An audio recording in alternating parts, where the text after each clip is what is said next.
pessoal do 100BO, aqui estamos com ele, o Coronel Cardoso, o que muitos falaram muita coisa dele, coisa boa dele pra mim. Pessoal, então como vocês sabem, tô aqui me sentindo sozinho, né? O Thiago Raiz me deixou, me largou, me abandonou, o Leandro Souza também, esses meus amigos, mas eu amo vocês, viu, gente? Eu amo vocês, mesmo vocês tendo me abandonado. Mas tô aqui e agora eu vou tocar aqui o 100BO aqui, mesmo sentindo sozinho, né? Mas aqui eu trouxe uma pessoa maravilhosa, que é muito bem quisto na Polícia Militar, ouvi falar muito bem dele, e assim, eu acho que não tem pessoa melhor para trazer aqui, porque o pessoal quer saber sobre ele, o pessoal tem curiosidade sobre ele. É o Coronel Cardoso, o presidente da ASOF, presidente da Associação de Oficiais aqui dessa linda Polícia Militar do Estado de Goiás. Que isso, Bolt. Eu agradeço pelo convite, né, de estar aqui nesse programa 100BO, né? Quero parabenizar você aí pela iniciativa. Percebi aí que se sentindo um pouco sozinho, com saudade dos amigos, né? Mas na verdade a amizade boa, ela nunca não tem distância. Com certeza os parceiros aí estão em outros projetos e também vão estar sempre somando com o seu projeto aí, que é o 100BO. Quem é o Coronel Cardoso? Me fala um pouco da história do Coronel Cardoso. Eu quero entender um pouco sobre o Coronel Cardoso. Quero que toda essa polícia militar, todos esses colegas aí que são fãs de polícia, venham entender quem que é o Coronel Cardoso. Bom, eu tô há 25 anos já, né, Boto, na PM, né? O Coronel Cardoso sempre teve o sonho de ser militar. Mas te confesso que não era de ser policial militar, não, cara. Eu sempre gostei muito de história, de filmes, né, de estudar, de geografia, esse tipo de coisa. E aí eu tinha vontade de ser da Marinha. Marinha, bacana. Chefe, Marinha. Aquela farda, aqueles lanços, sabe? Legal. E aí, sempre muito atento a essas questões de desfiles cívicos. Eu gostava bastante. E acabou que desde os 15 anos eu comecei a prestar, que a Marinha tinha uns concursos para as escolas de formação, né? Tanto a escola de aprendiz marinheiros, a praça, como o colégio naval. Eu, como venho da vida civil, eu não tenho militar na família, nem parte pai, nem parte mãe.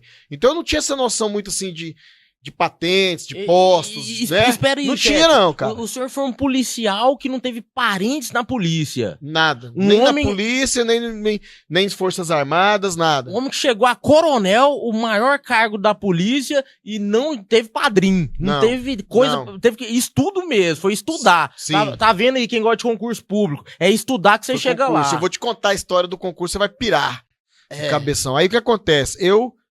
Eu queria ser, sabe? E aí eu sempre estudando, prestando concurso. E não deu certo, cara. Não passou. Beleza. Fiz 18 anos. Falei, vou me alistar. 18ão. Vou me alistar. Alistou? Alistei e servi a Marinha por um ano. Massa, que legal. Servi a Marinha por um ano. Eu alistei, fui pra Brasília. Isso cheguei lá em junho de 98. Era no CIAB, Centro de Instrução e Adestramento de Brasília, ali próximo a Santa Maria, sabe? É uma escola de formação de fuzileiro, porque a Marinha tem os fuzileiros e os marujos. Sim. São diferentes. E isso em Brasília. Brasília. O primeiro contato do senhor com a Marinha foi Brasília. Na verdade, eu só fiquei em Brasília, cara. Sim, um ano. Um ano. Aí lá a gente fez esse curso, eram 100, 50 de Goiás, 50 do UDF. Sim. Você faz 3 meses do curso lá dentro, certo? Sim. E depois você é distribuído nas unidades ali. Foi na época da transição que deixou de ser Ministério da Marinha para fazer parte do Ministério da Defesa. Legal. Porque antes, Aeronáutica, Marinha, Exército, era status de ministério. Sim. Depois passou os 3 comandos a compor o Ministério da Defesa. Aí acabou esse curso de formação lá, foi um choque, né? Você chegar lá com 18 anos da vida civil da Marinha. Paizanão. E a Marinha é 40 dias. Militarismo no 12. 40 dias preso. 40 dias? 40 dias. Aquartelamento, né? 40 dias. O civil que não sabe o que é aquartelamento, são 40 dias 40 na unidade militar, não sai não, Chegou lá, revista, pega seus trens, suas malas, joga tudo no chão, vê o que tem, separa, paga o uniforme ali. E aí começa, aí, negão. É 5 da manhã, alvorada, chuveiro gelado, no meio do Cerrado ali, em junho, Nossa, em Brasília, frio. aí vai catar folha, Nossa. aí vai pro rancho, 3 horas da manhã catando aí folha. bandejão, Nossa. os que acabavam de comer primeiro ia lavar o bandejão do outro, Vixe. quem ficava ali piruando ia descascar batata. Piruá. E aí, irmão? Deixa eu só Piruando explicar ali, aqui pro entendeu? civil. Fala pra eles aí, Vou Guti. explicar o que é piruá. Pessoal que quer entrar na polícia, nas Forças Armadas, o que é piruá? Piruá é o seguinte, é quando você tá à toa lá, andando, igual barata voa, sem noção lá, passeando à toa, é piruá. Aí o que acontece? Um oficial, um militar te pega lá e fala assim, vem cá, Sargento, né? o sargento te pega lá, você tá piruando aí? Vem cá, deixa eu te dar um serviço aqui pra você fazer. Então, assim, cara, foi bacana, foi um choque, né? Aí era um alojamento triliche, saca, Bolt? Era 3 níveis, não é beliche, triliche, 100 homens. Dormia, Macho, nossa, dormia ali meu na do Deus. meio, né? Na cama. 10 horas, silêncio e cama. 10 horas já tinha que dormir. 40 dias. 40 dias, chefe. 40 dias. Aí Nossa. depois de 40 dias, aí você podia, né, sair, receber a visita da família. Aí sair. Depois de 40 dias sem ver ninguém da família. Sem contato com o mundo externo. Nossa, chefe. 40 dias. Pesado, hein? Na época não tinha hoje celular, assim como tinha as redes sociais. E se tivesse também não teria acesso. Né? Sim, sim. Mas foi bacana. Aí eu fiquei lá 3 meses. O curso de formação nós ficamos bem colocados. Saímos de lá distribuído. Porque o Ministério, base naval. E puxava serviço, né, cara? Tipo assim, puxava quarto de hora. O pessoal aí não sabe o que é quarto de hora. Então, assim, quando você pegava serviço lá dentro do SEAB, as guaritas, né? Sim. Então, por exemplo, das 2 às 4 da manhã, guarita com fuzil. Sim, sim. Quarto de hora. Beleza, aí eu fui pro Ministério, eu caí numa seção lá que é a Secretaria, a CECIRM, Secretaria Interministerial para os Recursos do Mar, que é a que cuida do Programa Antártico Brasileiro, do ProAntar, que é a base Almirante Ferraz, que fica na Antártida, e faz pesquisas e era responsável por manter a equipe lá nessa base. Top demais, E chefe. tinha assim, a cada tempo eles iam um navio lá. Na verdade, ia avião até o sul do Chile, e do Chile pra lá ia navio pra levar suprimentos e tal. Esse local que eu fiquei daí do Ministério é responsável por isso. Sim. Vamos pra um tema aqui que o pessoal pediu pra perguntar. Vamos lá. É polêmico, mas o que o senhor acha sobre Jair Messias Bolsonaro? Diga a sua opinião. O Jair Messias Bolsonaro foi, no meu entendimento, uma ruptura necessária para dar uma saculejada na roseira. Nós vínhamos há muito tempo com governos repetidos de esquerdas. E houve um revés ideológico naquele momento em que o Bolsonaro surgiu como um líder, uma ruptura para políticas de direita. Um cara bem intencionado e que tinha muito boa vontade. Agora, eu acho que ele cometeu alguns erros, como, por exemplo, eu não teria entrado em manifestação com relação à pandemia. Eu não sou médico. Concordo, senhor. Eu não sou médico. Eu tenho essas Então o que ele tinha que ter falado? Fala, o gabinete médico aí é que toma... Eu não sou engenheiro para falar se eu tenho que pôr essa ponte aqui ou essa ponte aqui. É para isso que eu tenho técnico. Sim. Então ele cometeu alguns erros, talvez por inexperiência no sentido executivo. Ah, mas ele foi muito tempo do legislativo. É diferente. O problema do nosso país é que ele tem já uma podridão política muito grande, sabe, Bold? O problema ele é político no seguinte sentido. Os parlamentares, a grande maioria, as casas de lei, etc., elas são muito viciadas. São viciadas em receber para poder entregar. Sim. E o executivo, ele não governa se ele não alimentar esses cães, vamos assim dizer. Sim. E eu não estou falando em nome de pessoas, Sim. estou falando de sistema. Sim. Então, quando você vê, muitas vezes, alguma assembleia, alguma câmara de vereador barrando coisa do executivo, meio revoltado, é porque talvez a torneira foi um pouquinho fechada ali, sabe? Sim. Você tá entendendo? É uma política de toma lá da cá que é ridícula. Nós temos que parar com isso e preocupar com o que é que realmente importa para quem tá lá na ponta. e nós trouxemos hoje aqui o Major Vitor Hugo. Pessoal, como vocês sabem, o nosso podcast aqui a gente coloca um rock, a gente coloca uns cortes massa, uns cortes legal, a gente usa tonfa aqui, a gente usa algema, aqui a gente mete pau e tonfado em maconheiro, a gente mostra a algema aqui pra maconheiro e aqui a gente fala a verdade, e até a verdade sobre a política brasileira. É isso aí, Bolt. Obrigado aí por estar conosco nesse projeto. Major Vitor Hugo, renomado, conhecido, combatente militar do Exército Brasileiro, e o CBO é isso mesmo. A nossa ideia aqui é estar trocando um papo reto, é estar mostrando tudo que acontece na segurança pública, na política, na economia, no Brasil, em Goiás e no mundo, e o papo é reto. Eu tenho uma história que ela é complexa, porque eu nasci em Salvador, porque o meu pai era oficial da Marinha de Guerra, e engenheiro eletricista da Marinha, e ele foi transferido para lá. Mas meu pai e a minha mãe eram cariocas. Sim, e aí nós voltamos, quer dizer, eu fui para o Rio, eles voltaram, né?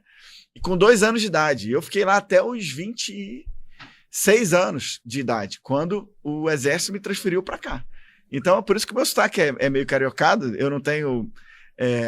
a minha ligação com a Bahia é menor do que eu gostaria, eu queria ter convivido mais, porque a minha infância foi muito bacana lá. Depois eu voltei para lá, fiquei de 0 a 12 e depois dos 6 aos 11. Então eu vivi a melhor fase da infância, que é a fase mais bonita, né, da infância, mais inocente, brincadeiras e tal, morando na base naval de Aratu, que é um paraíso na Bahia de Todos os Santos. Né? E a casa da minha família é praticamente na beira da praia, a casa dos militares da Marinha, né, na base naval. Então, assim, a minha, como todo militar, né? A Polícia Militar gira muito dentro do Estado. E as Forças Armadas gira no país inteiro, né? E até no mundo. Eu servi na África 2 vezes, por 2 anos ao total. Fiz um curso nos Estados Unidos por 1 ano. Né? Fiz a viagem de ouro com a Marinha do Brasil, que é uma viagem que... Cisne Branco? Não no Cisne Branco, no navio Escola Brasil. O Cisne Branco é um veleiro da Marinha, né? O veleiro tradicional da Marinha. E quando eu estava na viagem de ouro, que é uma viagem que os guardas de marinhas, que são os aspirantes oficial da Marinha, né, equivalentes, eles terminam o curso da Escola Naval, todos os formandos fazem uma viagem pelo mundo, sim, de 6 meses, aprendendo a navegar, aprendendo a comandar o navio. E o 01 geral da AMAN, da Academia Militar das Agulhas Negras, e o 01 geral da Academia da Força Aérea são convidados para fazer a viagem. Na minha turma, como eu fui o primeiro colocado geral da minha turma, eu fui convidado, fiz a viagem de ouro, e isso acalentou um pouco o coração do meu pai, que era da Marinha, e esperava que algum dos filhos tivesse ido para a Marinha, né? Sim. Então, assim, e quando eu me formei no Exército e tal, fiz os cursos de operações especiais, o curso de comandos e o curso de forças especiais do Exército. Quando eu terminei o curso de forças especiais em 2003, o Exército falou assim, não, vamos tirar as forças especiais do Rio de Janeiro e vamos trazer para Goiás. E aí começa a minha história com o Estado. Ou seja, ele se doou pro Brasil o tempo todo e chegou um momento que ele falou assim, não, preciso dar um apoio para minha família, né? Sim, foi a decisão mais difícil que eu tomei na vida, eu tenho certeza disso. Eu entrei no Exército com 16 anos de idade. Por concurso, era um concurso nacional. Sim, tinha 12 mil candidatos. Agulhas negras. Eu tinha tanto medo de não passar, que eu acabei passando em primeiro lugar do Brasil no concurso, com 16 anos de idade. E 01 de turma. Aí eu fui o 01 do concurso. E de turma. Até o último ano da Academia Militar. São 4 anos. É 1 ano de escola preparatória de cadetes do Exército, que é a SpaceX em Campinas. E mais 4 anos na AMAN. 5 anos. Ídolo. Então, 5 anos de formação em que eu não fui o segundo colocado em nenhum momento. Será que é inteligente? E pouca gente às vezes sabe a bagagem que tem para ser um oficial, né? Um oficial do Exército, oficial de Marinha, oficial da Polícia Militar. E as pessoas criticam muito, sabe, Bolt? O nosso oficial, mas o nosso próprio praça. Você vê um curso de formação nosso, ele é muito mais extenso e completo do que muitas outras carreiras aí, que às vezes falam que coisas sem conhecimento, né? Saí no concurso, fui trabalhar na Câmara.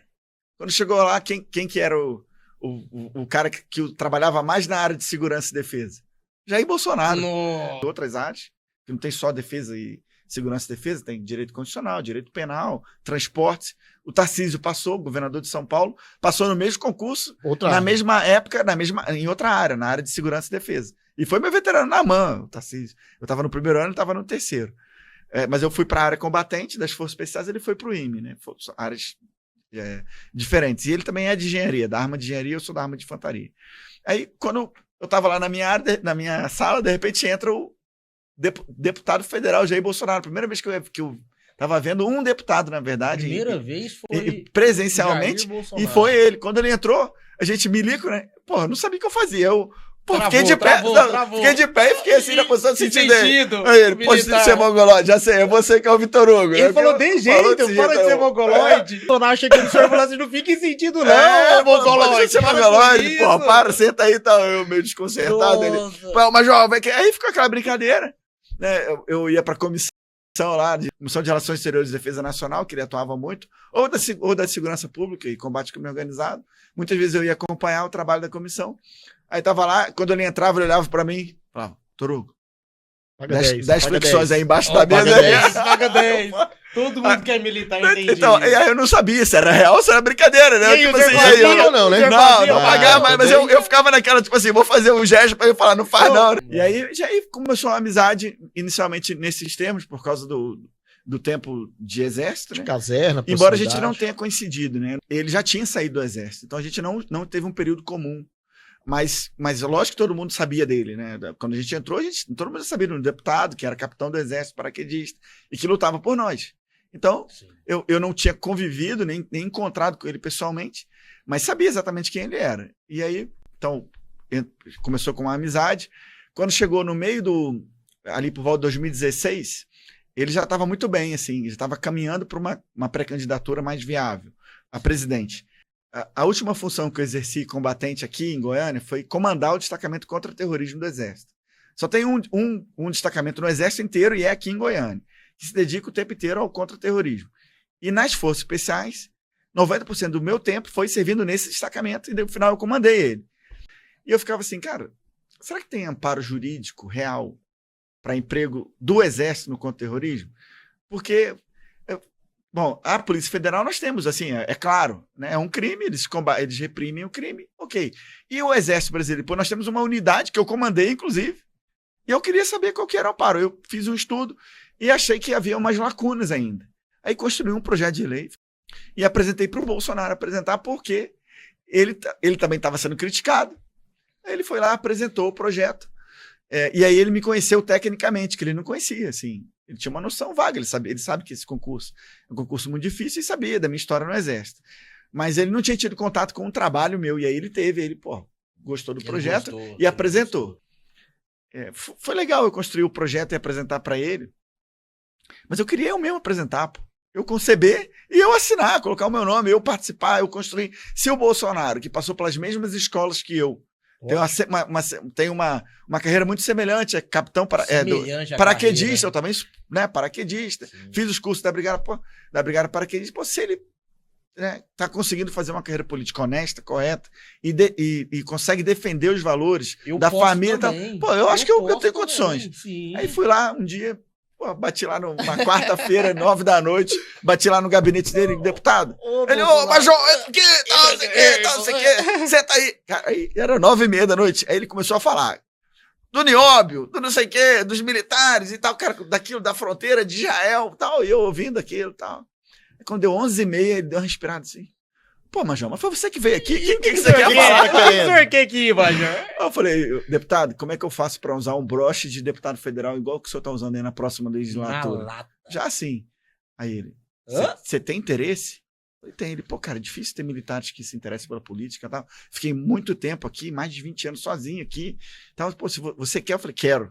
Aí ele, não, então frequenta mais o gabinete, vamos viajar junto quando você puder e tal, você vai conhecer, vai dar certo e tal. Me apoiou, eu fui eleito deputado federal e ele foi eleito presidente da República. E aí eu articulei para ser o líder do governo, ele me escalou. Agora imagina, Bolt, você ser escalado, ser líder do governo, coronel, de um governo que era de ruptura com as práticas do passado. Sim, totalmente. O líder do governo do passado era o cara que gerenciava as emendas, os cargos, os ministérios, isso aqui. E eu sabia que o Bolsonaro não ia fazer isso. Então, qual que era a minha moeda de troca para fazer ter uma base? Não tinha, era o gogó. Era chegar lá e falar assim, não, vota nesse projeto porque o projeto é bom para o Brasil. O cara, pô, mas é isso aí mesmo? É isso aí. Cara, mas e se vocês não querem, não se importam com o resultado? Não, e a gente se importa, claro. Pô, mas e aí, como é que vai ser? Não, você lê o projeto.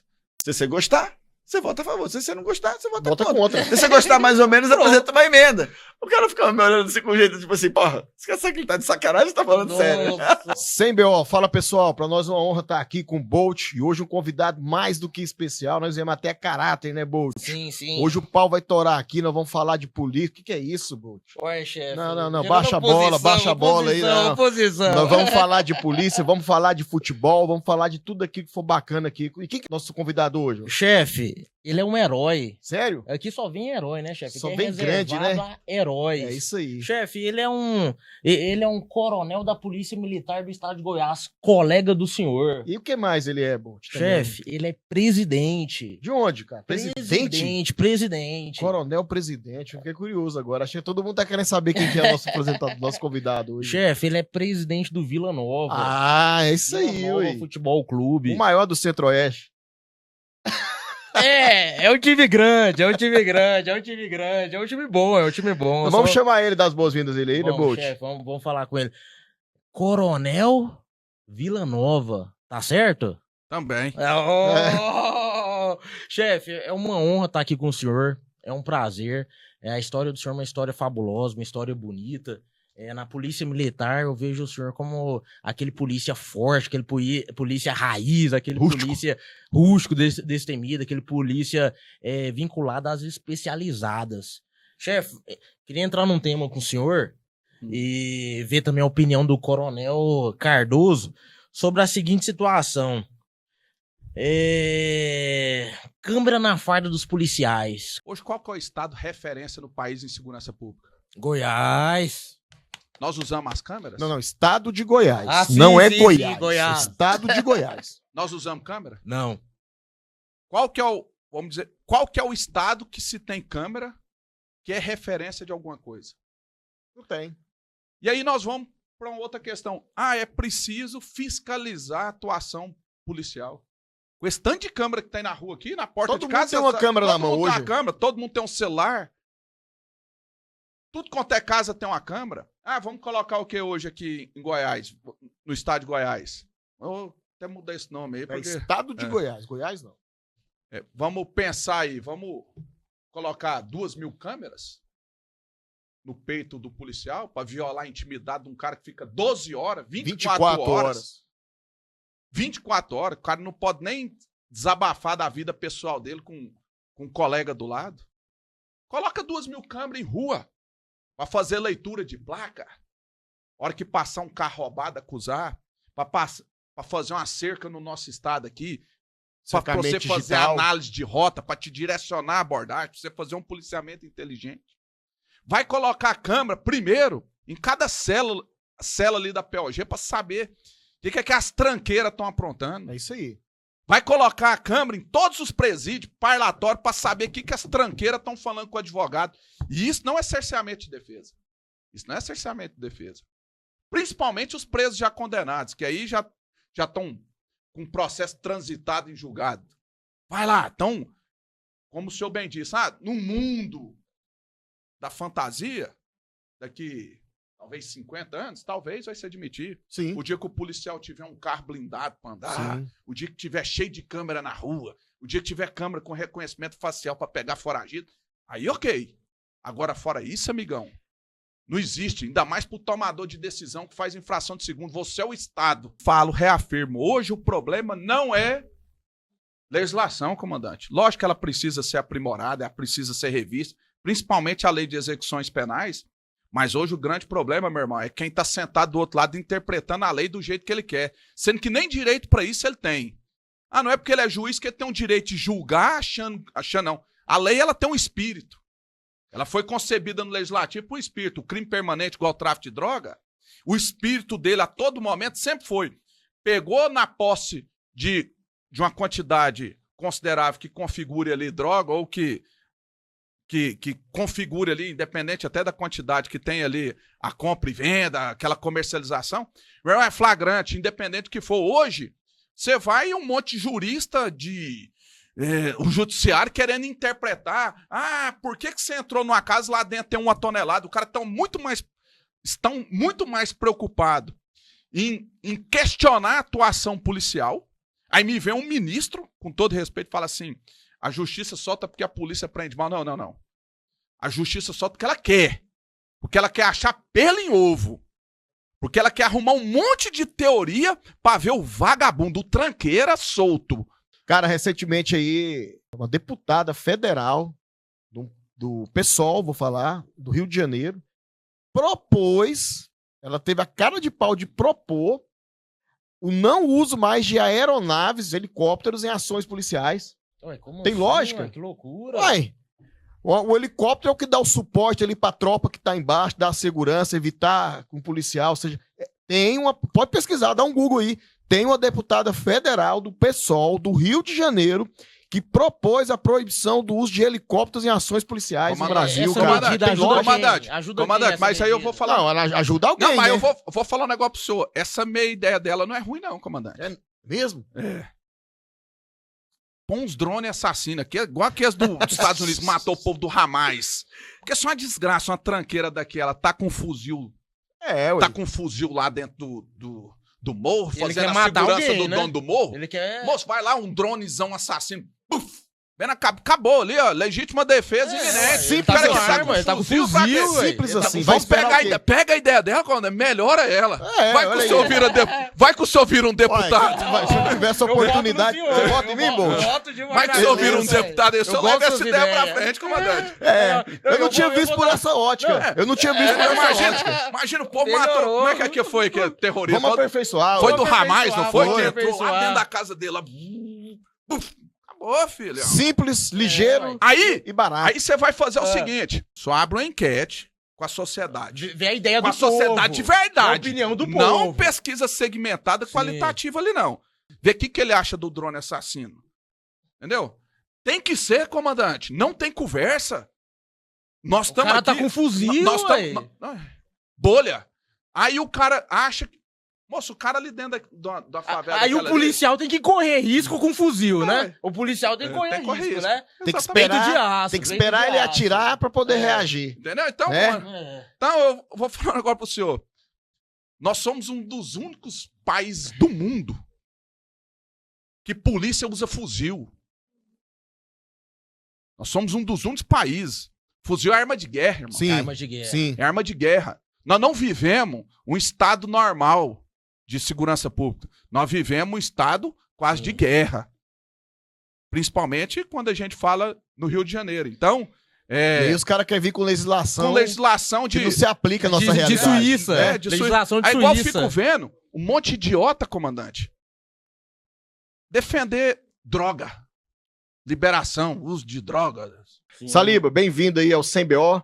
Para nós é uma satisfação estar te recebendo, bater o papo e sua saudação inicial aí aos milhares de pessoas que estão nos acompanhando. São milhares já, Bolt. Aos fãs e É, fãs e fãs do do 100BO. 100BO. 100BO é um dos maiores podcasts do Centro-Oeste da área de segurança pública Do Brasil, e política. bicho. bicho. Boa, daqui um Do dia Brasil, um dos viu? maiores do Brasil Tá crescendo. e da América do Sul e do mundo. Se E Deus aí quiser. vai. Foguetinho, foguetinho. Fiquei sabendo que até no Nepal eles estão vendo o 100BO. Até o Pablo Marçal tá fazendo propaganda do Ih, 100BO agora. Até utilizando a sua abertura, que é isso, muito honrado, né, pelo convite de estarmos aqui, pela oportunidade, é bacana, porque a gente mostra um outro lado nosso, né, Coronel Sim. Cardoso? E principalmente dessa forma que os senhores fazem, nos deixa à vontade para falar muita coisa que a gente muitas vezes oficialmente não pode falar, né? Teve a parte urbana também, guerrilha urbana, né? Que você falou que era dois modos, rural e urbano também. O Urbano rural é é mais muito baseado nessa... Por cidade. que eles são muito fortes lá? Na questão de patrulha rural, porque a guerrilha, naquela época, era nômade, né? Então, eles recebiam informação de inteligência de que ela estaria em algum ponto e eles tinham que chegar o quanto antes nesse ponto. Então, eles tinham uma marcha de selva muito rápida. E Floresta Amazônica. Floresta chefe. Amazônica. Floresta Amazônica. Mochilada e uma marcha, tanto é que o curso lá é muito físico em razão disso, muito peso em razão disso. Então, na E- verdade, era a Polícia Nacional combatia as Farc como exército. Como colombiano exército, também, é como né? se fosse uma quarta Extensão. força de exército, né? É. Uma quarta força armada. E aí a fase urbana já são 2 meses Urbano. de operações, vamos dizer aqui na nossa realidade, ações táticas. E aí muitas operações teletransportadas. Lá eles têm base aérea, né, da polícia, enfim, muitas Tem uma fase do curso que a gente fica alojado na base aérea deles, interessantíssimo esse exercício, ou essa estada lá. A questão de helicóptero deles é bem desenvolvida. É bem então. aqueles helicópteros da época que a gente viu o Rambo, né? Sim. O Sapão, eles usavam muito naquela época, o Black Hawk, eles usavam, inclusive utilizavam para exercício, só que no dia que a gente foi que a gente alojou lá, o Black Hawk não estava à disposição. E bom que o senhor pôde até trazer isso pro Graer, né? É outra realidade. Hoje ele tá à frente do Hoje tá Graer até à também, frente do né? Porque Graer. o Graer faz parte do Comando de Missões Sim, Especiais sim. e tá expandindo, viu, Bolt? Não tem como mensurar do quão foi importante. Quão foi importante nesse contexto de levar segurança plena e efetiva para o produtor rural mesmo. Não só para o grande produtor, para o pequeno produtor, para as comunidades rurais. Sim. Né? Importante, eu cito aqui no livro também. Outra coisa que a gente, às vezes, não vislumbrava na época, e hoje o rural tem um papel importantíssimo, combate à violência doméstica no meio rural. Top. Entendeu? A presença da viatura ali, a geolocalização das próprias propriedades, né, nos dá esse poder de atuar menor tempo de resposta nos casos flagrantes de violência doméstica também no meio rural. Que legal. E, enfim, que é uma gama, né? A gente povoou o meio rural, controlou o meio rural de uma forma sensacional. E vai aprimorando, o senhor foi guiado e conduzido por Deus, porque o senhor está combatendo o mal lá onde a gente não conseguia chegar antes, né? E um testemunho, agora né? Conseguimos. Nós estamos ressaltando Deus. Foi talvez, pode-se dizer, enquanto gestor, Coronel Cardoso, o maior desafio da minha carreira. Porque... Sugado. Comandar o rural, né? Porque o estado todo é muito sugado. E estava na iminência, né? De promoção, alguns momentos ali, né, da nossa carreira. Talvez o maior ganho disso, Bolt, além desses resultados, foi o ganho espiritual.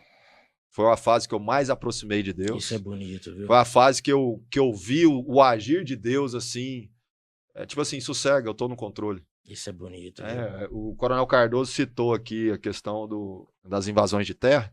Sim. Foi uma dinâmica que o Coronel Carvalho não teve esse problema, porque na época da criação do batalhão, nós não tínhamos mais invasões de terra ali, 2019 a 2022. Sim. E eu lembro que eu tinha esse receio em 2023 ali, tendo em vista o ambiente político que a gente estava prestes a enfrentar ali.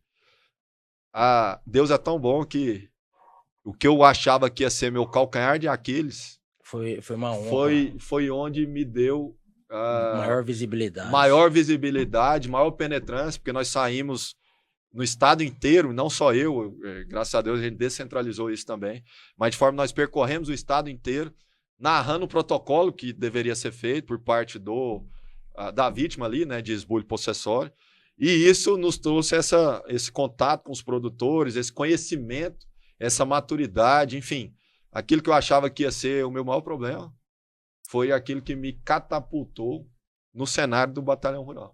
Chefe, Sanches da Federal, nós ouvimos falar muito bem sobre o senhor.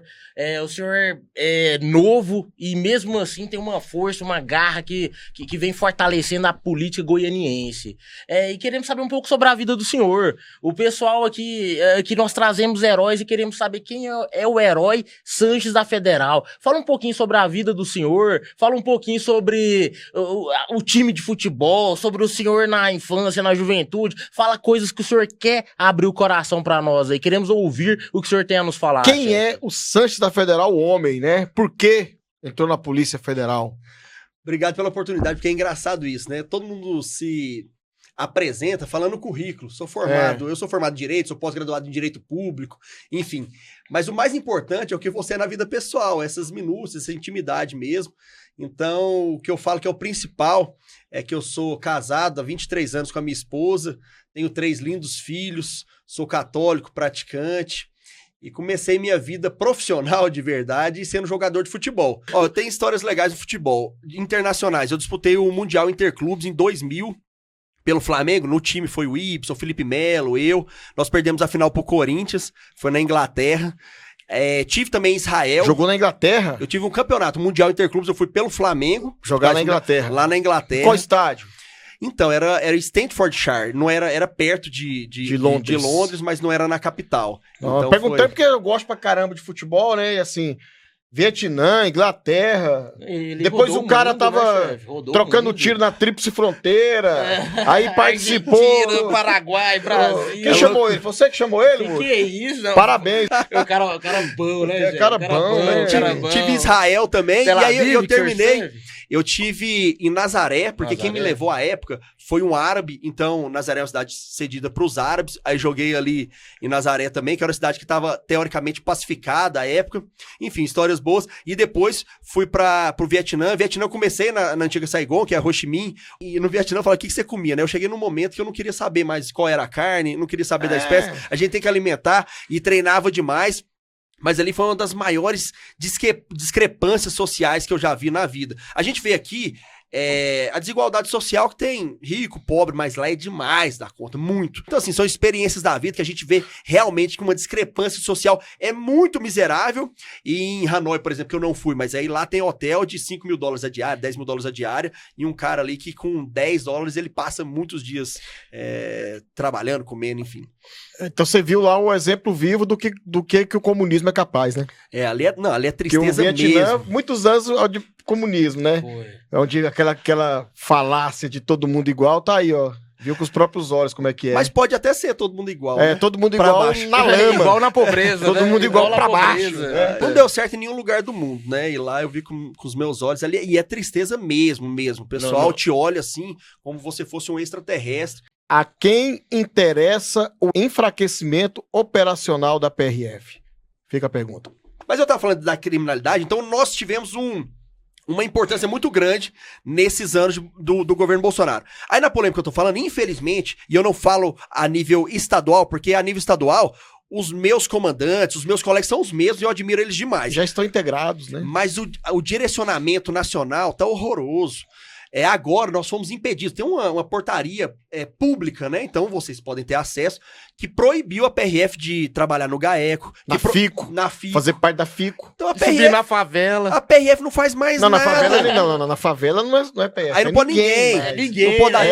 tiro. Porque o STF entendeu que lá é um campo neutro. É tipo uma faixa de Gaza. Não tem criminoso Não, lá. não, Na lá é favela sem não tem novidade. PCC, Tem não. Pô, então Não tem agora a CV, PRF não. voltou, com todo respeito, a ser o guardão de antigamente, né? A gente tá limitado. A inteligência nossa foi cerceada em muitos pontos. A gente não pode fazer integração mais. E outra, se pegar a droga, não tem palminha mais da direção geral. Então, é muito complexo isso. O direcionamento não é esse mais. Então, perdeu a querência, perdeu o policial. Ele não tá mais com aquele tesão da droga, do enfrentamento à criminalidade eu mais. tinha uma curiosidade, meu vereador. A curiosidade de saber qual era a quantidade de droga pega há 5 anos atrás, 4 anos atrás. Ele falou E aí. agora? Aí agora isso aí não foi chegou a 40 isso aí não- milhões. Isso aí não foi combinado, não. Mas eu Chegou vou a te falar, 40 milhões, né? Coronel Cardoso, O ano ó, passado foi o quê? Quantas... então tá. Então é um dado. Isso é dado público também. Claro, né? Não só também. falando dado público. É a Nós não estamos realidade. falando de 2022, pessoas aqui, em 2022, É a Na realidade. realidade. 2022 em Goiás, nós pegamos 40 toneladas de droga. 22. 22. 3 anos. 2022. 3 anos. 23, 24 e 25 e somando 26, se for a mesma projeção. Que já estamos no 26 ano que vem. Ano que vem, se for a mesma projeção, se manter o padrão. não dá o que a gente pegou em 2024. Então, assim, esse dado é triste, preocupante, ou acabou o tráfico de drogas em Goiás, né? Pode ser também. E eu falo, né? Goiás é o entreposto ou é rota de qualquer coisa, de bens, serviços, riquezas e droga. Goiás é o centro do país, é o centro logístico nosso. Então, a gente sair de 40 para 9, 8, 10, é muito triste isso. Fecha em mim aqui, fecha em mim, câmera. A quem interessa o enfraquecimento operacional da PRF? Fica a pergunta. Pau do ladrão. Mas eu sou o legítimo representante dos colegas. E é um isso eu garanto. cidadão. Isso eu garanto. Cidadão, os colegas me... Vereador, tem conhecimento de causa. Teve experiência, E né, que tá chefe? querendo- Teve experiência. É o que todo mundo quer. Pau do ladrão. Os meus colegas me cobram, eles falam, você tem que falar, a gente não pode fazer mais integração, a gente não tá combatendo mais o tráfico de drogas. Os colegas falam isso tá pro ruim. senhor? A PEC da segurança pública nos desprivilegia, é ruim pra gente. Então, hoje, a PRF tá sendo humilhada pelo governo. E eu não queria isso. E de verdade, a PRF é uma polícia de Estado, não é de governo. Sim. Eu queria que o nosso presidente fosse nos nossos postos, valorizasse a polícia, gostasse do nosso policial. Gostasse. E se eu fosse receber ele aqui como policial, eu receberia da melhor forma possível, porque eu sou profissional. Mas o cara nem sabe o que é a PRF. De verdade, ele despreza a PRF. Isso que é o mais doído. Eu acho que foi certeiro que, assim, é uma instituição de Estado, Bolt, e não de governo. De Estado. Os governos passam. A polícia é eterna. Sim. O nosso ministro da Justiça, bem do Cardoso, povo. falar que a polícia prende mal e o judiciário é obrigado a soltar. Vai. Pô, o meu líder, cara, o meu líder, o representante, ele é o líder máximo que coordena a Polícia Federal, ele tá me esculachando. Como é que eu Meu vou falar irmão, pro meu polícia da ponta? Não, vai que vai dar certo. Não dá, os caras já tá desmotivados. Esse entendeu? ministro da Justiça aí Isso é uma brincadeira. é o mesmo, é o criador da audiência de custódia. O que vai esperar de um cara Não tem desse? jeito de dar certo. Da audiência de custódia. Estamos aqui com policiais aqui. Pessoal, vocês vão ver que tem um policial aqui, ó. Tem um sargento aqui, ó. Hoje trouxemos um sargento, um subtenente. Tem um sargento aqui que já prendeu até com carroça. Aqui é Goiás, irmão. Aqui é Goiás. Aqui prende até com carroça. É com cavalo, com carroça. De todo jeito, é correndo, é dando voadeira. De todo jeito a gente prende bandido. E agora eu vou falar aqui com o Coronel Cardoso. Coronel Cardoso, esses polícia aqui, esses convidados aqui são top, hein, chefe? Sem BO, só convidado raiz hoje, Bolt. Tem polícia aqui que prende com carroça, como você falou, e também o próprio Bolt aqui já prendeu até correndo, né? À toa que ele é chamado de Bolt, né? Só tem figura, só herói. Esse é o nosso podcast, Sem BO. Acompanha nossas redes sociais, comente, curta, divulgue, que a gente bate papo aqui sobre questão policial, política, segurança pública como um todo, assuntos de atualidade, futebol.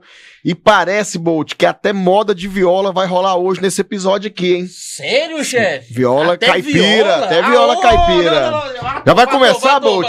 Começa aí, chefe. E aqui é Pau do Ladrão. Vamos lá, Pau e Bolt. ladrão. Muito bom, muito bom. E ele tá com a camisa também dele fazendo propaganda ali, porque ele é personal, né? Oh, Aí ele não quer perder, ele vai muito contar a história bom. também, é personal, tem Muito bom. um centro de treinamento ali, em Aparecida de Goiânia, né, Couto? No centro de Aparecida de Goiânia, E exatamente. hoje você tá no...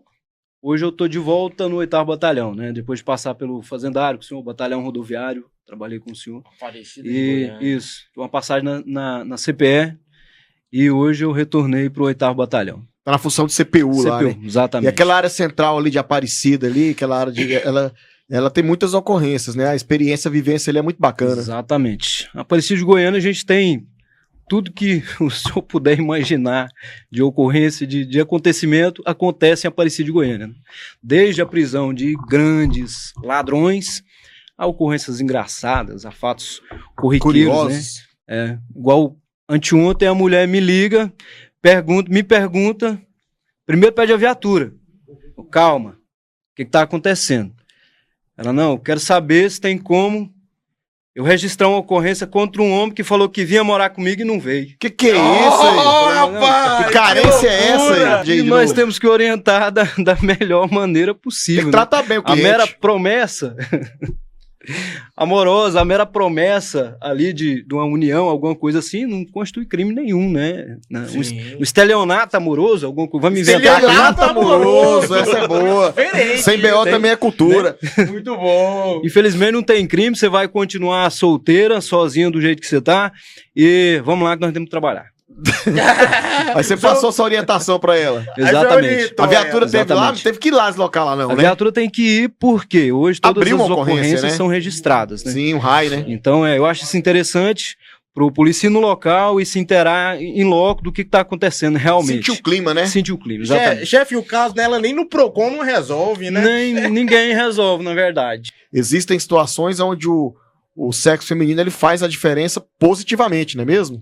Eu tive a oportunidade de trabalhar com a PEFEM, né, que a gente, no palavreado, nós já fala PEFEM, muito operacional, o senhor deve conhecer, a subtenente Merivone, na área do 13º, trabalho... Uma área no choque. complicada, 13º, né? Região Noroeste, Goiânia. Ela já teve troca de tiro aí, já teve confronto que eu presenciei, ela jogando o ladrão para trás. É extremamente. Não recuou. Então, não recuou. Quem é antigão aí de polícia conhece. Demonstrou ela, técnica, coragem. E o cara foi pra cima dela porque é ela mulher, e aí cara rodou, porque ele foi pra cima no intuito de tentar Ele justamente tomar quis a pegar arma o elo dela. mais fraco, né? É mulher, eu vou jogar pra cima Exatamente. E aí ela Deu com a cara na sentou o parede. aço nele e foi pro saco. Eu cheguei lá na hora pra dar um apoio, nem tava de serviço, foi próximo à minha casa. Quando eu cheguei, eu falei, o que aconteceu aí, sargento? Até falou, não, esse cara veio pra cima de mim aí, e aí folgado, e ele tentou tomar minha arma, eu atirei nele. E aí, graças a Deus, ela, né, saiu bem da ocorrência, foi até promovida por ato de bravura, porque teve quase 500 quilos de droga envolvido na ocorrência. Meia tonelada, hein? Achou no porta-mala do carro, porque um correu, entrou no carro e correu da abordagem e o motorista dela foi atrás do cara. E deixou ela sozinha. E o outro ficou. O outro peba respeitou, ficou e veio pra cima dela. Que ele veio pra cima tentar tomar a arma dela, eu vi a situação que estava próxima à minha casa, ouvi a barulheira, ela atirou nele. E aí, lá no 13º, como polícia militar, o senhor sabe, é igual enxame de abelha. E aí já pediu apoio no rádio, desceu todo mundo pra lá, até quem tava de folga foi, que era eu que tava em casa, e graças a Deus os guerreiros, né, desenrolaram uma policial feminina, né? E esse caso, eu quero assim, já levantando o que o senhor falou, é um caso a ser estudado. Eu também acho que livremente a entrada no concurso, porque eu ia até falar na minha fala aqui no começo, militarismo não é para quem vai entrar num concurso, não é para quem quer, é para quem gosta. Não é qualquer um. Se você entrar num concurso militar, você achando que vai só ser um funcionário público, você comprou ingresso pro filme errado. Muitos chegaram na produção, no Instagram, no YouTube e falaram, leva também mulheres que são policiais militares e pessoas que têm perspectiva de ser. Então hoje o programa vai ser muito legal. Estamos trazendo a Capitã Valesca, que tem uma história top na Polícia Militar, ou seja, ela já vivencia a farda, ela já vivencia a questão policial, e temos aqui também uma futuro policial, né? Uma pessoa que estuda para ser. Então vamos ver duas realidades aqui no programa Sem BO. Justamente para a gente poder fazer esse paralelo entre quem já está, quem quer entrar, as expectativas, o que a capitã percorreu nesses 20 anos de trajetória, até para que você em casa aí que esteja estudando, querendo entrar na Polícia Militar, não compre ingresso por filme errado, porque o papel da Polícia Militar é pau no ladrão. Eu não sou uma mulher que nasci para me calar, né? Então, quando eu cheguei na instituição, infelizmente, eu encontrei várias pessoas que, ao invés de me auxiliar, né, a enfrentar os desafios de ser militar, eu enfrentei problemas, vindo também de outras mulheres. Porque muitas mulheres veem umas nas outras que como se nós fôssemos competir umas com as outras, nós não estamos competindo. Quando fala da idade, quase veterana, tenho muito prazer, né, em falar que eu tenho 43 anos, indo para 44, mas com muita energia para acolher todas as meninas que estão chegando na polícia, as mulheres que, não só as da polícia, mas todas as mulheres, né, do estado de Goiás que queiram entrar ou queiram nossa ajuda como profissionais. Porque o melhor de envelhecer é de estar vivo, né? Porque só não envelhece quem morre. Então, nós temos que parar com esse estigma, né? De que a mulher, ao envelhecer, ela perde a sexualidade, ela perde a autoestima, ela perde a sensualidade. Então, nós estamos só mudando de fase, assim como o Mario Bros, né? Cada fase ali, novos desafios. Às vezes, a mulher, ela acha que ela vai entrar na polícia, ela tem que perder o lado feminino, né? E o que nós erramos como mulheres, tanto no casamento, como mãe, como profissional, é esquecer o nosso lado mulher. A gente tem que lembrar que nós temos que estar bem para que o mundo ao nosso lado esteja bem também. Então, uma mulher infeliz, ela vai ter ao seu redor pessoas infelizes. Então, eu cresci num lar de uma mãe infeliz. Minha mãe, eu não queria ser minha mãe, porque minha mãe, ela fazia aquela obrigação dela ali, parecia que era penoso, sabe? Falei, eu não quero ser mãe, não quero ser esposa, não quero ser nunca, porque parecia que doía nela ser mãe. Eu nunca vou culpar os meus filhos porque eu não dei certo na vida. Porque os meus filhos acompanham tudo quanto é lugar. Eu vou pra academia, a primeira coisa que eu falei, você aceita criança aqui na academia? Aceito. Então eu tô matriculada. Caso contrário, eu não tava, porque eu preciso procurar um lugar que eu consiga levar meus filhos para que eu não culpe-os depois que eu não consegui estudar, que eu não consegui treinar, que eu não consegui me manter mulher por culpa deles. Então, isso tudo a gente tem que aprender ao longo dos danos, né? Nem aos anos. E a gente tem que passar isso para as meninas que estão nos vendo, né? Que às vezes a gente vê mulheres que casam, têm filhos, se envolvem em relações doentias, tóxicas, porque elas perdem a identidade dela como mulher. E a gente não pode deixar isso acontecer. Já teve um estigma na polícia de que mulher entraria para fazer parte do administrativo, né? Ou até mesmo mulher na polícia era uma história bem assim, vai fazer o que na polícia? Lá é lugar para homem, né? E eu venho de uma estrutura familiar que não tem um policial, não tem um militar na família. E quando eu virei para meus pais, falei assim, ó, quero ser da polícia. Meus pais super apoiaram, até porque quem me fez me apaixonar pelo militarismo foi o meu pai, por conta que ele não conseguiu entrar no exército na época que ele queria, enfim. E por isso me veio essa vontade de ser PM, né? De ser polícia. Vendo a Capitã Valesca, uma referência da polícia, hoje, atualmente, eu acho que o ingresso da mulher na polícia vai ser mais leve. Por quê? Porque temos forças na polícia feminina, né? Temos o batalhão da Maria da Penha. Inclusive o Bolt faz parte, hein? Batalhão Sim, Maria da Penha. exatamente. Um batalhão extremamente Na verdade, importante hoje pra Goiás tem sociedade.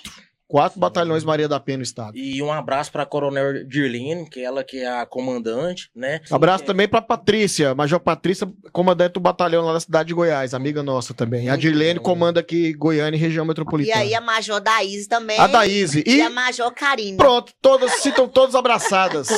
Vivemos uma sociedade que não se respeita mulheres. Não é à toa que nós temos um alto índice de violência contra mulheres, não só doméstica, né?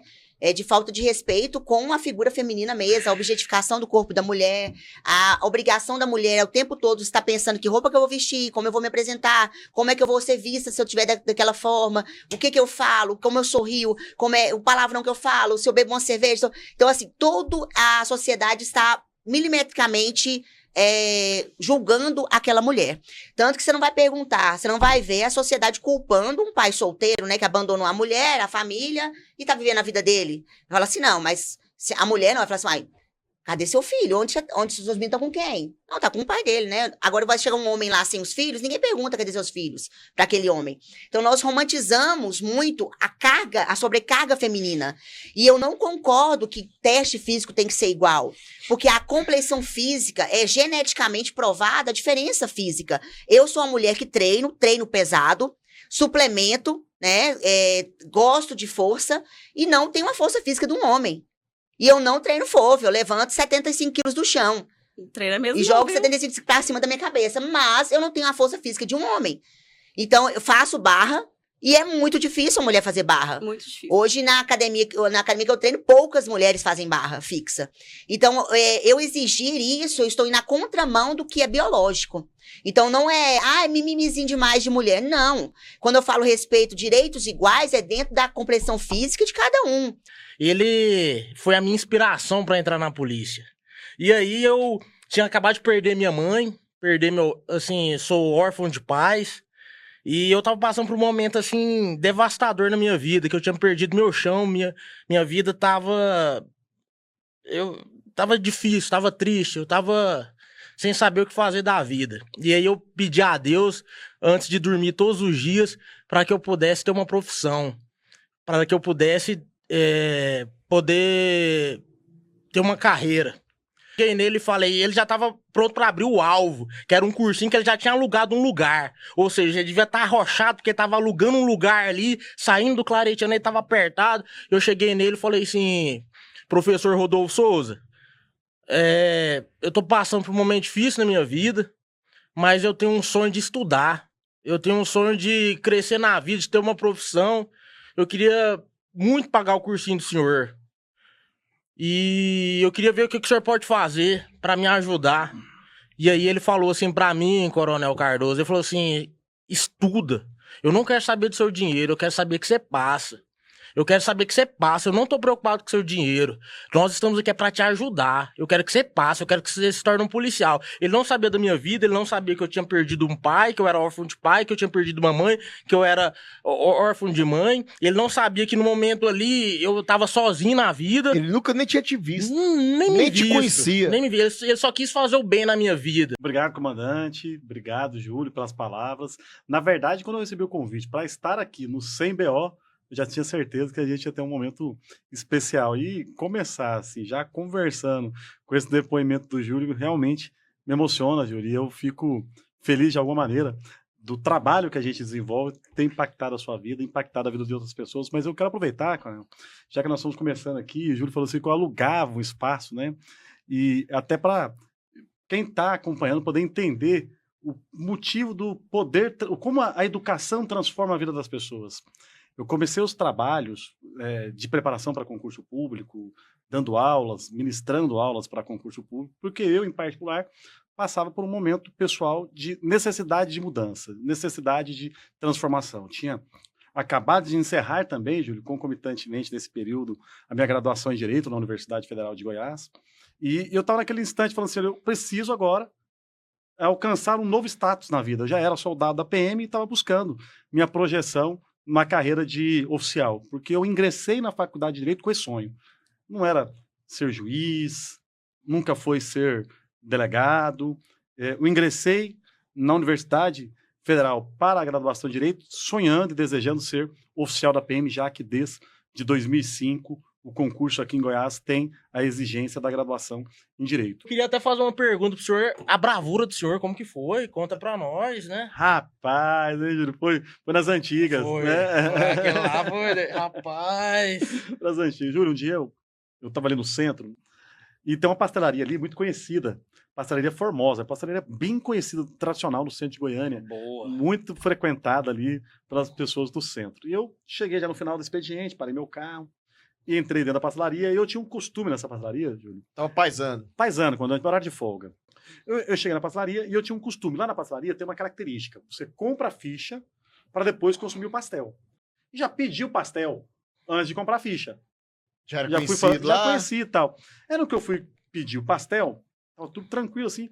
Eu conversando com a atendente, aquela pessoa que eu já estava acostumado a conversar com ela, habituado, ela estática, congelada. Eu falei assim, meu Deus.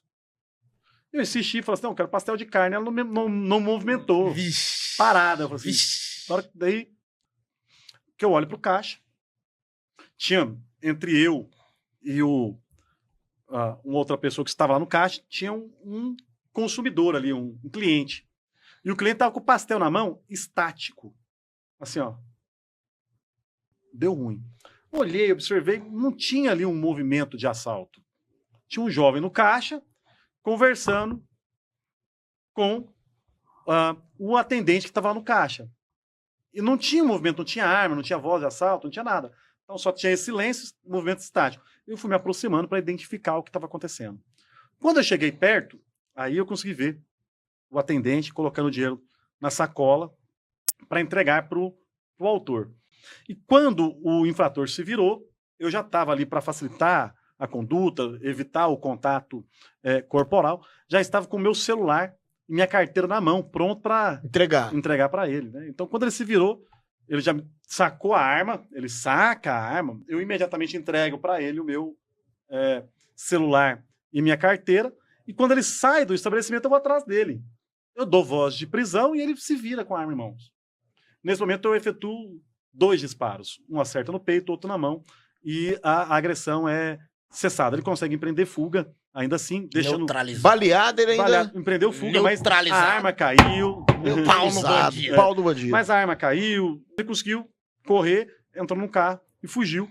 E então tinha alguém... Tinha mais outra pra pessoa. dar fuga, né? Eu ainda prossegui na ação nesse momento, colhi as informações e retomei para dentro do estabelecimento comercial, já com a arma, garantindo minha segurança, e faço o acionamento né, via 190 para ter apoio policial, que foi imediato, foi muito rápido. Chegou a... Chefe, falar um negócio pro senhor.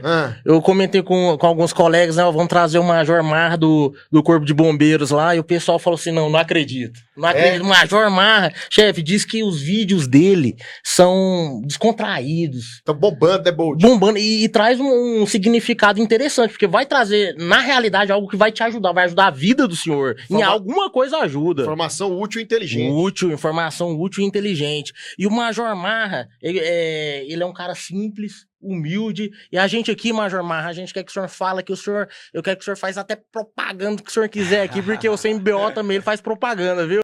Os patrocinadores Merchan aqui, tá liberado, tá liberado. Bom saber, beleza. Muito bom, isso é um amigo. Igual eu falei com o Coronel Cardoso, o Corpo de Bombeiros, o Coronel Cardoso é um defensor ferrenho, um defensor forte do Corpo de Bombeiros. Olha a camiseta aí. Olha a camisa. Um abraço aqui, a turma de formação Sargento 1999, abraço a todos os bombeiros aí, ativos, veteranos, oficiais, como diz o Mussum, coronel, faz tempos. Faz tempos, né?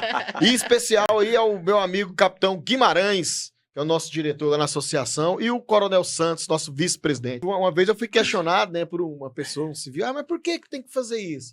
É simples, irmão. Quando você tiver uma ocorrência em que um familiar seu tá perdido na mata, o bombeiro, para poder entrar naquela mata, ele tem que ter vivido algumas coisinhas diferentes. Quando você tiver uma ocorrência, muitas vezes que ele tem que entrar em um ambiente alagado, ele não vai aprender isso no curso à distância, não, viu? Tem que passar por isso aí, né, Mar? Exatamente. Para poder fazer. Então, aquelas Inclusive... pessoas que às vezes não entendem, é porque não é um curso que você pode fazer sem colocar realmente a mão na massa. Perfeito. Ou seja, não dá pra fazer em EAD, né, não chefe? Não dá pra fazer por EAD. Não. Inclusive, a gente tem, tem 2 rios que cruzam lá atrás da academia, né? Estrategicamente o Rio posicionado Meia a academia. Ponte, que quem é de Goiânia, quem é de Goiás sabe que é extremamente poluído, aquela parte que passa ali perto da academia, ali no setor Goiânia 2, e o João Leite, que é um pouco menos poluído. E de vez em quando nós temos instruções ali no João Leite. O pessoal entra no João Leite, entra na região de alagado ali, e às vezes tem lixo, né? Tem coisas que eu não vou citar aqui, mas tem coisas ruins ali e o pessoal que ele reclama, faz denúncia e tal. Só que o que a gente sempre responde nas nossas denúncias? Se precisar, se o militar está passando às vezes ali caminhando ou correndo, fazendo atividade matinal ali, correndo, passando pela ponte, ele vê que um bebê caiu da ponte, lá no Rio Meia Ponte, ele não vai se jogar lá de cima para poder salvar aquela vida? Então por que ele não pode treinar naquelas condições? Agora, se o militar está no frio, ele não vai passar na chuva, ele não vai passar a noite desencarcerando alguém que está preso nas ferragens ali, fazendo força ali, ficando o mesmo tempo na mesma posição, então por que ele não pode ficar cobrindo ali, fazendo um exercício de resistência com o braço ali no frio, na chuva? Então é esse tipo de coisa que as pessoas têm que entender. A gente tem que dar algo mais, porque nós, forças militares, somos a última esperança de alguém que está por um fio. Entendeu? A gente tem que estar preparado para isso aí. E temos que dominar o local, né? Temos que dominar, ainda mais uma situação difícil dessa. Igual o Coronel Cardoso falou, a gente não tem como aprender naquele momento, a gente precisa aprender antes. E o curso, ele nos ensina isso, aprender antes, para chegar o momento a gente estar preparado, né, chefe? Perfeito. São experiências que vão salvar a vida de terceiros e também a preservar a vida do militar. Então, assim, é isso mesmo. É muito bacana, tem que ter esse entendimento, né? De que é igual quando toda profissão, um médico, para ele poder aprender a fazer uma incisão, alguma coisa ali, ele tem que praticar. Não é só no livro. Como é que você não vai colocar a sua vida na mão de um profissional de saúde, um médico que nunca executou algo de fato, né? É muito simples. Vai procurar o melhor, vai procurar a experiência, né? As alguma pessoas indicação. as pessoas criticam, às vezes, ou é por desconhecimento, ou é por pura maldade mesmo, querendo, às vezes... Um pouco de inveja também, inveja, a farda, não ela deu causa conta, inveja. Então, enfim. Muita gente queria estar na posição do senhor, na minha posição, na posição dos bombeiros. Mas a maioria das pessoas tem perfeitamente. Tanto é, né, Márcio, que a gente estava até falando aqui, todas as pesquisas apontam o Corpo de Bombeiros Militar como uma instituição, se não a mais, entre as mais conceituadas em termos de credibilidade na sociedade, né? Sim, comandante. Acho que anualmente ou bianualmente é feita essa pesquisa. E frequentemente o Corpo de Bombeiros está no topo como a instituição de maior confiança, ganhando inclusive da igreja, ganhando até do da Supremo, igreja, até do Supremo, até do STF, Supremo, não vou falar muito, que eu não quero me comprometer, mas não está tão difícil ganhar do Supremo hoje em dia. Você está hoje auxiliando o presidente da Liga Bom, que é o Coronel Washington, hoje, né, comandante-geral do Corpo de Bombeiros de Goiás, numa função lá de comunicação, né? Perfeito. Explica para o pessoal como que é essa questão, o que é a Liga Bom, qual que é a sua importância e qual que é a sua função lá? Bom, a Liga Bom, ela é o Conselho Nacional dos Comandantes Gerais dos Corpos de Bombeiros do Brasil. Na Polícia Militar, vocês têm CNCG, Conselho Nacional de Comandantes Gerais. Exatamente. Nós temos a Liga Bom, que é o nosso conselho. E hoje, ela está se tornando cada vez mais unida e cada vez mais necessária.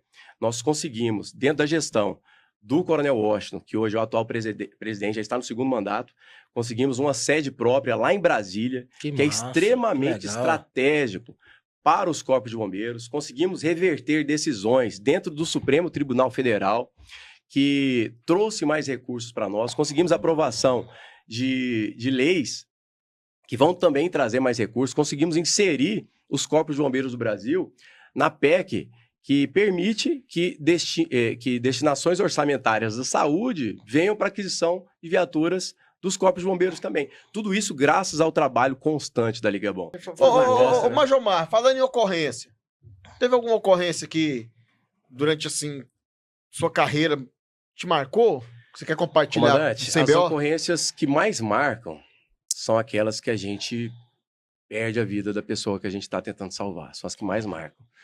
Essas aí, todas elas, eu me lembro de detalhes assim que nas outras eu não lembro. Então, e quando envolve criança também, a gente fica muito marcado. Exato.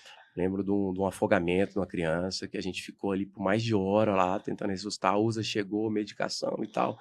E o protocolo já estabelece alguns pré-requisitos para o médico, né, declarar a morte. Mas mesmo ali, assim, a gente ficou por muito tempo ali tentando ressuscitar aquela criança.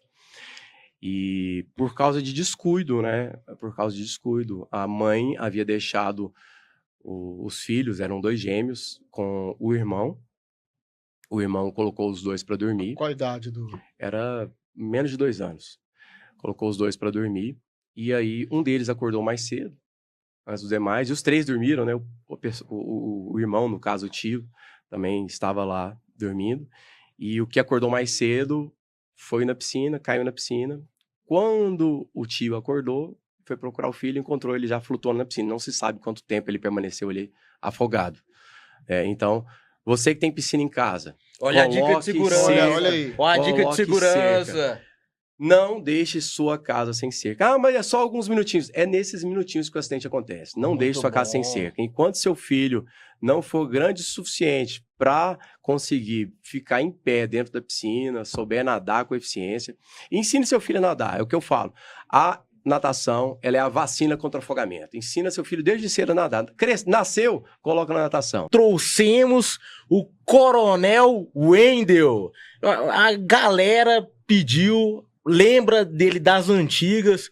Coronel Cardoso, ele é uma figura antiga da Polícia Militar, respeitado, uma pessoa assim que quando eu entrei na academia da polícia ele era major, ele estava trabalhando ali na academia da Polícia Militar e ele fez um papel assim de ensino respeitadíssimo. A minha turma o respeita muito porque ele foi um grande coronel na Polícia Militar. E outra coisa, chefe, é caveira. É caveira.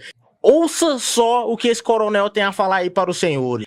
Sem BO, pessoal. Mais uma vez aqui, obrigado a todos pela audiência. Quero agradecer e pedir a você, compartilhe esse programa, comente lá, dê sua sugestão. E como falado aqui pelo nosso parceiro Júlio Bolt, hoje nós estamos aqui, Coronel Wendel. Tivemos a grata satisfação de conhecê-lo durante boa parte da sua carreira. Empatia pelas ideias, pela maneira como ele conduzia. E nós convidamos, ele aceitou de bom grado, bater um papo aí com um oficial que realmente colaborou e colabora com a instituição, né, Bolt? Sem BO, sempre inovando e trazendo pessoas que fazem a diferença. Coronel Wendel, bem-vindo aqui ao nosso programa. Satisfação em receber o senhor. Minha continência primeiro para você, Bolt. Obrigado aí pelo convite, Cardoso. Primeiro, é sempre bom estar do seu lado, porque você sempre foi um oficial de destaque na instituição, né? Nós já conversamos sobre isso, você tem realmente uma mente bem diferenciada, bem além do plano atual dentro da instituição, né? A gente sabe disso. E eu agradeço muito o convite de poder estar aqui junto contigo, aqui com você, Bolt, para a gente falar, conversar sobre os temas que você jogar aqui para nós. Obrigado. É preciso falar isso, viu, Cardoso? Um curso de natureza como o de operações especiais, ou outros que nós temos que são muito duros, eles não podem ser confundidos com um treinamento de coach. Eu não estou obrigando, eu não estou passando ele para superar meus limites, eu me tornar uma pessoa melhor. Evidentemente, tem uma mudança de chave ali quando você conclui o curso, porque uma série de elementos sensoriais, psicossomáticos e motores, né, são todos trabalhados em você para que você opere. Então, como é que eu vou condicionar um cara, um militar, um operador, primeiro, apagar a família, a memória dele, quando ele vai para uma operação, ele apagar que ele tem filho em casa, esposa, um recém-nascido, uma mulher grávida. Ele vai entrar no ambiente ou ele vai atrás de um ambiente, como aconteceu naquela ocorrência fatídica lá do Campos, né? Cabo Campos. No enfrentamento de um narcoterrorista. Como é que eu vou movimentar esse homem para que ele entre num ambiente hostil, incerto, totalmente letal para ele? Como é que ele vai operar nessa condição? Então tem que trabalhar isso. Tinha um Rambinho. Sim. Rambinho, e o Murilo era irmão do Rambinho. Sim. Né? Hoje, esses caras têm todos os atributos para ser narcoterroristas e membros de facções criminosas aqui. Mas naquela época não tinha isso. Eu não me lembro o ano mais. A prática deles, assalto a lotéricos, assalto a banco, na região metropolitana, interior. A banco também. Mas um dia ele caiu, e caiu com a Rotan. O irmão dele continuou nisso, fazendo também roubo a veículo, roubo a lotérica. Não tinha rede social, não tinha nada, mas a fama dele era bem difundida. E o principal, ele tinha uma rede de informantes muito forte e uma equipe que trabalhava, podemos dizer que era equipe, né? Que trabalhava na proteção dele, e acabava que ninguém conseguia localizar esse cara, até que a informação de que ele morava no Água Branca, bairro Água Branca ali, chegou para a inteligência. Estava numa casa, deu endereço, deu tudo, só que os informantes dele davam, sempre que a polícia passava, que a PM passava ali nas perto, proximidades. Nas proximidades dava, e ninguém conseguia pegar. E aí chegou a informação, e qual que foi o planejamento nosso? Olha, não dá para chegar. Conseguimos um caminhão, montamos a equipe lá, reunimos o efetivo que tinha. Embarcou no baú? Embarcamos no baú. Colocou um paisano para dirigir. Paisano para dirigir. Que estratégia top, hein? E aí? Parece filme, chefe. A primeira equipe passou, fez o levantamento, passou de moto, deu o endereço, e aí nós descemos com o caminhão, e paramos com o caminhão lá. Quando começamos a movimentar o portão e fomos infiltrar, a equipe movimentando... Isso era de dia? De dia, era meio-dia. Solzão rachando, todo meio-dia. fardado lá dentro. Equipado full, capacete, Nossa. Colete e tal, e ele foi fazendo a progressão, meteu um espelho e ganhou o Murilo sentado, tomando a cerveja, com um revólver aqui na cintura, uma pistola de cá e a Uzi de cá. Vixe, altamente armado. Aqui assim, ó. E aí, quando ele vira e fala que vê, o cara já tava pulando o muro. Vamos pular, pula muro, pula pra lá e vamos fazendo um cerco. Conseguimos chegar num barraco onde ele entrou. Nesse barraco tinha uma senhora com 4 crianças. Vixe. Uma de 3, uma de 5, uma de 7 e uma de 9 anos. E a senhora e a menina, né? Uma moça, tomando conta dos meninos, né? Lá. E aí já arrastou a menina para dentro da casa com o revólver na cabeça da menina. Fez de refém. Já fez de refém. E aí fizemos ali a contenção. Já acionamos o apoio do BA, que já fez o cerco, e não conseguimos... Dali não fugia mais. Naquela negociação breve, puxa ele para lá, puxa para cá e tal. 2 militares nossos conseguiram entrar na varanda e foi tirando um por um de dentro, as crianças, um por um de dentro do barraco. E nós ali tentamos levar uma negociação com ele ali. Empurrou a geladeira para a porta, pegou um cobertor e jogou por cima dele, com a menina na frente. Você só viu o cano do revólver aqui, assim, ó. Nossa. Aqui. E vai para lá, vai para cá e tal. Ele faz um disparo. No segundo disparo, no primeiro disparo, a gente estava decidido a entrar. Ele disparou de novo em direção ao Valber, que estava lá na saída, que era o ponto de novo. E aí a gente empurra a porta e entra. Aí tem um disparo. O senhor, como instrutor de tiro, um pessoal que estava perguntando, estava fazendo a seguinte pergunta para o senhor: qual que é a arma particular, na opinião do senhor, que o senhor acha mais top? Particular para uso, para defesa? Isso. Uma pistola calibre 9mm. E tem alguma marca específica? Do gosto do senhor? Não, eu gosto de pistola com sistema Striker, né? Que é de percussor lançado. Que você não tem nenhuma trave externa, não tem que acionar nenhuma tecla dela para você fazer disparo quando você precisar usar. Você saca, é a nossa bereta. O requisito operacional dessa bereta, que nós trabalhamos nela, você lembra disso? Uhum. Contemplou a bereta, contemplou a SIG P320, Glocks. São pistolas que você vai sacar, vai efetuar o disparo e ela volta para a condição segura, normalmente, sem você ter que acionar decoque, desarmar o cão, ter que jogar ela para trava. Essa é a arma. Aí vai diferenciar de tamanho tamanho de cano, tamanho da proporção que ela tem para você portar de forma velada, ostensiva, não sei. Nesse sentido aí. Perfeito. Então a bereta, que é a arma da Polícia Militar do Estado de Goiás hoje em dia, é uma arma top pro senhor. Arma boa. A PM, hoje, ela está de 1 para 10 no 9,5 em termos de armamento institucional. Entendeu? Nós temos hoje a mesma pistola que é usada por unidades na Europa, por exemplo. Mas não por si só. Para quem usou um revólver calibre 38, comprado, usado, comprado... Da Polícia Militar do Rio de Janeiro. Rio de Janeiro. Nós já tivemos isso aqui. Teve um comando que comprou um lote de armas que foram disponibilizadas pela PM no Rio de Janeiro para uso nosso aqui. 38, calibre 38. Né? Hoje não, nós temos pistolas dentro de um padrão de excelência. Uma Beretta é uma marca conhecidíssima, uma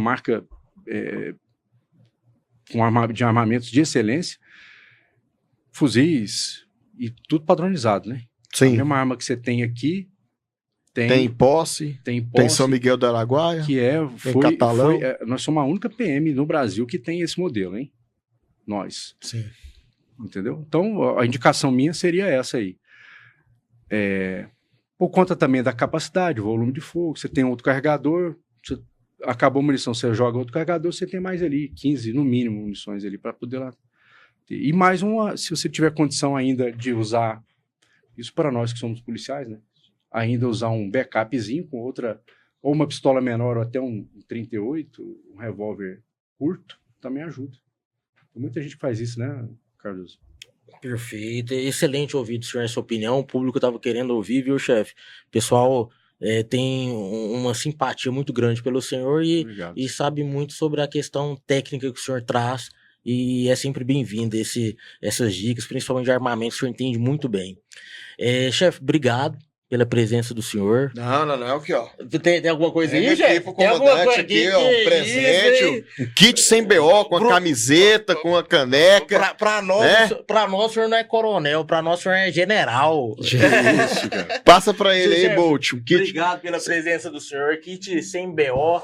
O senhor é uma pessoa honrada entre nós, é um herói, e estamos aqui honrando o senhor. Isso aqui eu posso usar na rua, né? Pode, sem BO. Divulgar a nossa marca, né, chefe? Divulgar a nossa marca. Eu quero só... Que isso, comando? Só uma lembrança aí.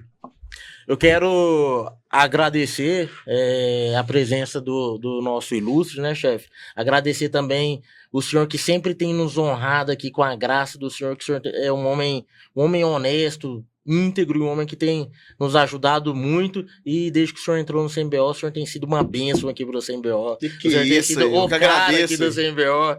E... Tô aprendendo muito aqui, que cada pessoa que a gente traz um nível que vai só elevando, a gente vai aprendendo, né, Bolt? A gente tá aqui para aprender. Sim. Eu posso falar rapidinho aqui? O Cardoso, obrigado pelo convite, mesmo sincero. Eu tenho muito apreço por você sabe muito bem disso. E a gente convive há muito tempo. Há muito tempo. Você é um cara que tem uma visão... Vou repetir isso. Você tem além de altruísta, você é um visionário dentro da instituição. Eu espero que você galgue aquilo que você tem objetivo em galgar, porque nós, policiais militares, a instituição, o Estado, o Brasil vai ganhar muito com isso. Né? A sua visão em nível institucional é muito diferente do padrão nosso. Você pensa realmente, você tem uma visão muito aberta de todo o cenário.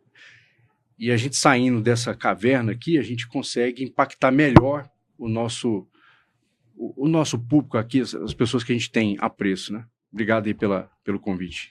Que é isso, comandante. Fico até lisonjeado com as palavras, eu que agradeço. Realmente, aqui nós temos pessoas que são, graças a Deus, muito gratas por aquilo que Deus nos deu. Nós sermos hoje policiais, podemos estar aqui compartilhando com você que está nos ouvindo experiências de vidas, opiniões. O CMBO é isso aí. Então, por isso que é importante você deixar um comentário, sugerir que venham aqui outras pessoas também, para a gente estar podendo ver visões, né, Bolt? E a gente tem o objetivo de colaborar. O senhor também está num papel muito bacana, assessorando também hoje, entre outras atividades, a questão do Sanches, que é um cara que realmente nos surpreende positivamente dentro daquela Casa de Leis Municipais que é a Câmara.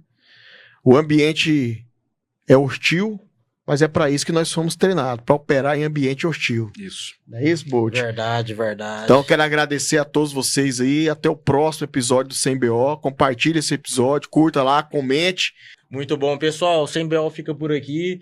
E gratidão no coração. Um grande abraço para todos. Curta, compartilhe e estamos juntos.